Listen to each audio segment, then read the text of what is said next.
What's up guys, Lifting here. This is a video build guide for my life-based Evangelist Zombie Summoner.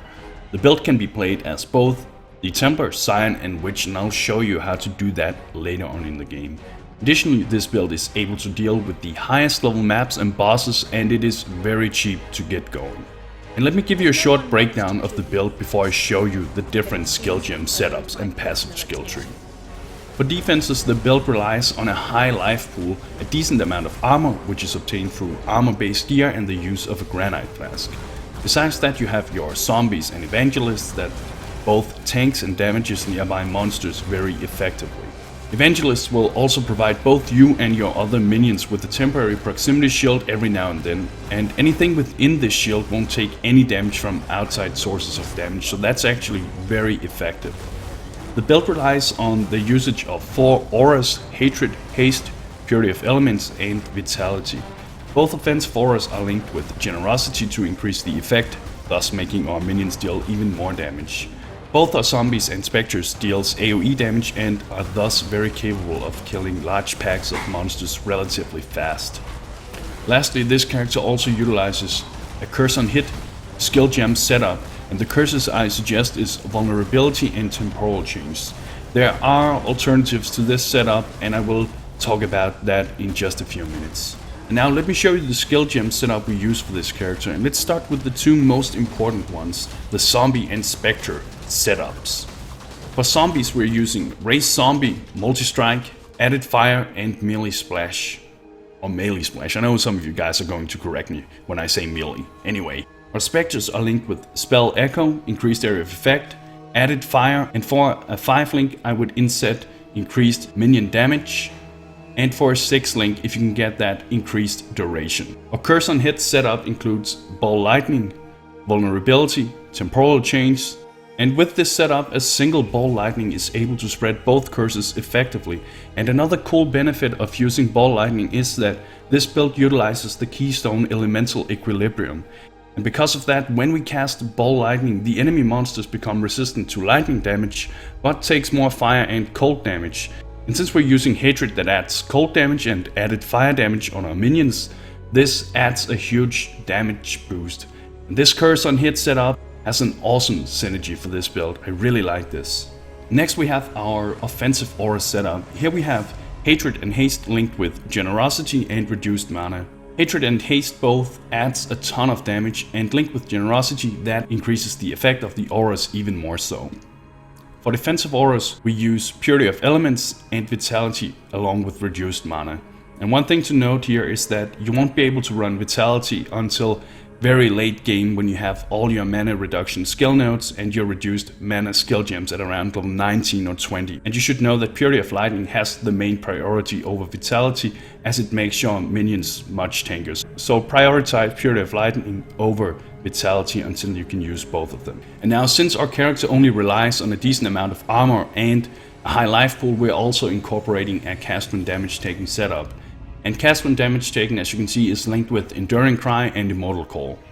This setup greatly helps our character with those really heavy-hitting physical damage hits that sometimes occurs against various enemies.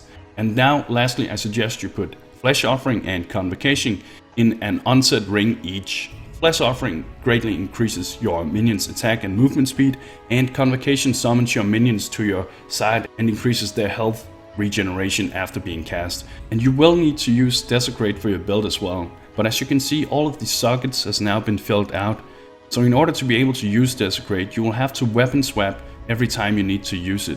But the good thing is that Desecrate rarely needs to be used mid-battle, so you can just weapon swap at the beginning of a zone and then swap back to your main weapons. Desecrate works by summoning corpses that you can then reanimate zombies or specters from. But keep in mind that if you reanimate specters from these corpses, that the specters' levels will depend on the level of corpses that your Desecrate is able to spawn. So if your Desecrate is low leveled, it will spawn low level corpses and your specters will be weak. So let me show you the skill tree and how I suggest you should progress throughout it. Oh, well, actually, let me quickly show you how I suggest you level this character. For the first 23 levels, I suggest you use Lightning Tendrils or Flame Blast. Keep your Raise Zombie skill gem equipped so it levels up along the way. And then when you reach level 19, you should start leveling a multi-strike and a melee splash skill gem. Then at level 23, I suggest you buy yourself a Matua Tupuna shield. And the most important affix on this shield is the 2+2 socketed minion gems. Because of this shield, you can now level as a summoner. Without it, it will be a pain in the ass, as your minions will be way too squishy and die too often. If you don't get that shield, I would suggest you keep leveling with either Flame Blast or Lightning Tendrils until you can get a 2+2 socketed minion gems helmet. Now keep in mind that you need 2 red sockets and 1 blue for your race zombie, multi-strike and melee splash skill gem setup on the shield, and getting 2 red sockets can sometimes be tricky. For me it took about 20 chromatic orbs, but luckily the shield only costs between 1 alchemy orb and 1 chaos orb. For later on in the game you need to buy that 2+2 socketed minion skill gems helmet, but as a leveling tool this shield is pretty awesome. And after that you're good to go for the next many levels. When you finally reach the Scepter of God on Cruel difficulty, you should have your Spectre skill gem set up ready so that you can now start to use Evangelists as your Spectres. And you can use these Spectres all the way to Merciless Scepter of God, where you can now summon their upgrades. And I should also mention that the fastest way to get your Evangelist is to use the Desecrate skill gem repeatedly while in the Scepter of God until you find 3 Evangelist corpses. However, until you get to Merciless and your Desecrate skill gem is able to summon corpses close to or at the same level of the zone, you will have to search for them manually. Otherwise you will end up reanimating Spectres that are too low level, and that is of course because the level of the monster's corpses determines the level of the Spectres you summon, as I also said just before. Also, I suggest you take out your Spell Echo skill gem whenever you're summoning your Evangelist, otherwise you're going to summon 2 Spectres where one of them will be a random monster. Alright, so for skill tree progression guys, here's how I would do it, but keep in mind you can of course do it however you'd like. You don't have to necessarily progress as I would, but this is how I would do it.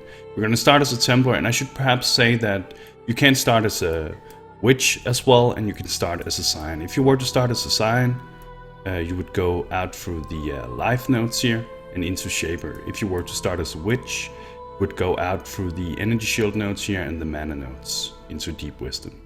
But I prefer the Templar starting area simply because it provides life and mana regeneration, and that's a nice bonus for this build.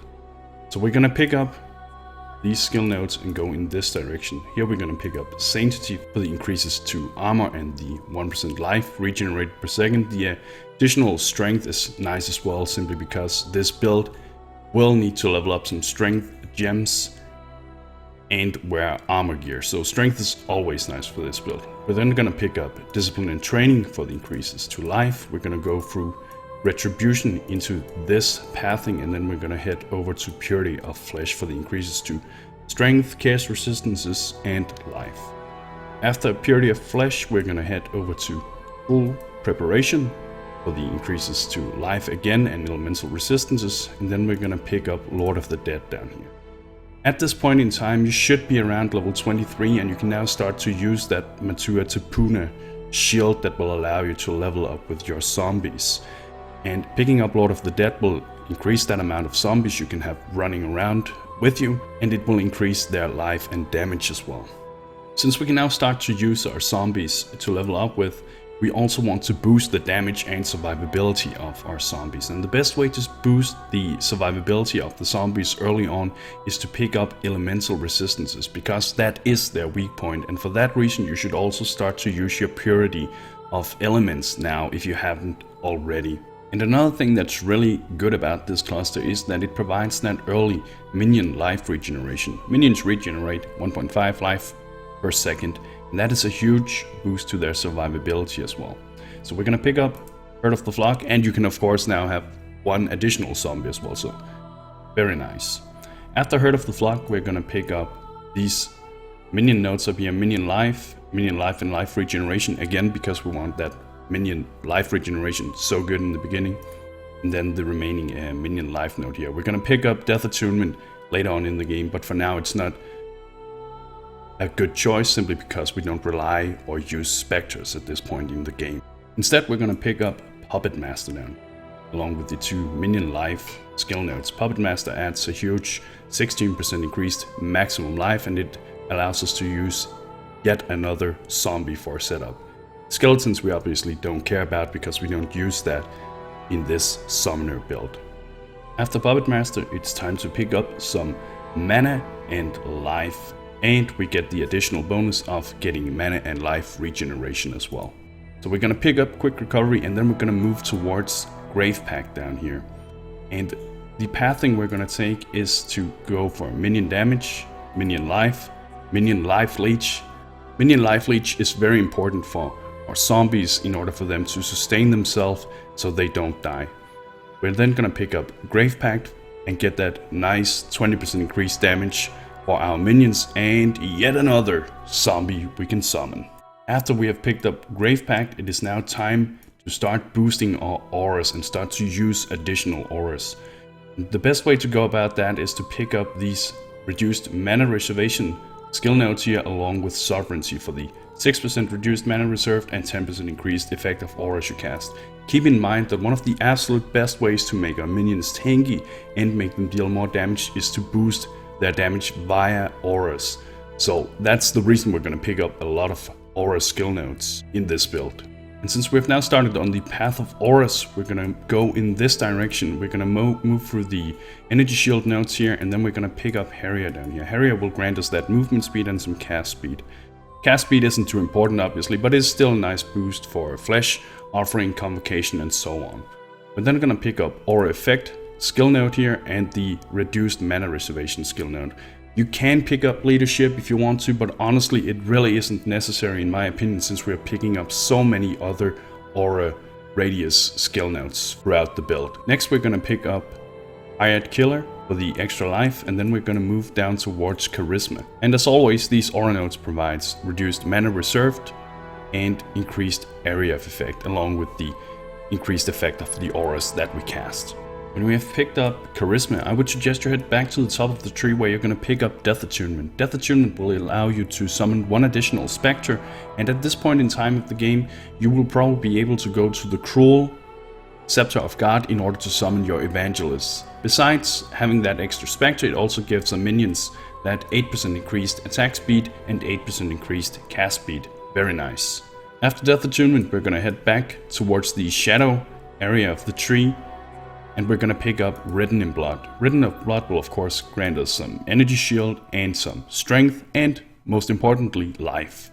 We're then gonna pick up this intelligence nodes and head in this path direction, where we're gonna pick up Influence for the increased effect of auras you cast, along with this skill node that provides the same, and 4% reduced mana reservation. After that, I would suggest you head back towards the Witch area of the tree, where we're gonna pick up this Minion Life skill node. We're then going to pick up Deep Wisdom, Mana and Life, and the notable Heart and Soul along with the remaining skill node here. All of this provides us additional mana and life. After Heart and Soul, I suggest you pick up the remaining 2 Aura Effect skill nodes here. And after that, I would suggest you start picking up these Curse Effect skill nodes here, along with Curse Duration, Curse Area of Effect, and finally Whispers of Doom. Enemies can have 1 additional curse, and this is where your Curse on Hit skill gem setup becomes strong. If you prefer, you could of course pick up Whispers of Doom earlier if you already had your skill gem set up at this point in time. And then after Whispers of Doom, I would suggest you pick up Elemental Equilibrium, because now that we're using Ball Lightning, we will make our enemies more resistant towards lightning damage, but they will take more fire and cold damage, and since we're using both hatred and added fire damage, our minions will now deal a ton more damage. We're then gonna pick up the remaining life and chaos resistance nodes up here, and then move down towards devotion for the extra life, the extra strength, and increased effect of buffs on you, and that works with auras as well. And lastly, we're gonna pick up the 6% increased maximum life skill node. In order to finalize the build, we're gonna pick up the minion damage and life leech skill node here.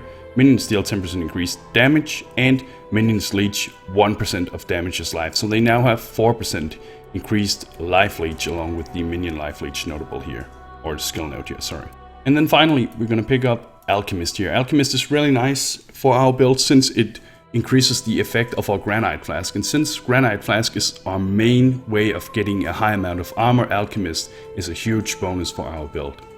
If you want to invest more points into the build, I would suggest picking up minion damage here, minion damage, and then move towards Shaper and pick up Constitution down here for the extra life. And this is it for the skill tree, guys. Now let's talk about gearing and stat priorities. And one of the beauties of playing a summoner is that they are exceptionally easy to gear. Besides a few unique recommendations that I will show you in a minute, you really only need to focus on getting life, armor and resistances on your rare or yellow items. Oh, and of course that 2+ the targeted minion skill gems on your helmet. For uniques, the only mandatory one or required one is Bones of Ulur. These boots will allow us to summon 1 additional Spectre and 1 additional Zombie, while providing a small amount of life and mana. Try getting yourself a pair with a 15% increased movement speed. Now if you can afford it, I highly suggest getting yourself a Belly of the Beast as well. This item provides a ton of additional life while still giving us a decent amount of armor and resistances. The main challenge with using this armor is to get the rightly colored sockets, as this is the item where you will have your Spectre skill gem set up. And for that setup you optimally want 4 blue and 1 red socket. And that can be hard, but definitely not impossible to roll on this armor. The last unique I recommend getting is Montragul's Grasp, and I cannot praise this scepter enough. It adds so much life and survivability to our zombies, thus making the build feel so much more enjoyable. It also increases the amount of damage each individual zombie deals. However, you can of course only summon 50% of the amount of zombies you could before without the scepter. But honestly guys, it is well worth it. If you can afford it, I highly suggest getting this scepter. Oh, and it makes the zombies 25% bigger. Pretty awesome. Before I transitioned into Montragul's Grasp, I used an Aurum Vorax, and this sword is an excellent leveling item as it adds a ton of elemental resistances, thus making the gearing and leveling process so much easier.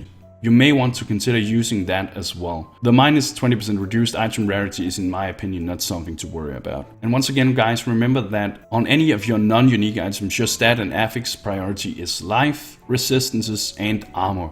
And when you have enough resistances to be capped on Merciless with your Purity of Elements aura, you obviously no longer need to look for additional resistances on gear, and you can focus on life and armor only. And for this build you should also get 2 Seething Life Flasks, 1 Ironskin Granite Flask, a Quicksilver Flask, and either a Ruby, Topaz or Sapphire Flask depending on the content you're farming. Oh, and for the Bandit Quest rewards you should help Oak on normal difficulty and kill them all on both Cruel and Merciless difficulty. And that's it guys. Remember, if you have any questions, feel free to ask them below in the comments or by going to my forum post on the Path of Exile forums. However, the best way to get your answers answered is to visit me on my Twitch live stream, and I'll link to it below in the description. Thank you for watching, and bros, do you even nerd?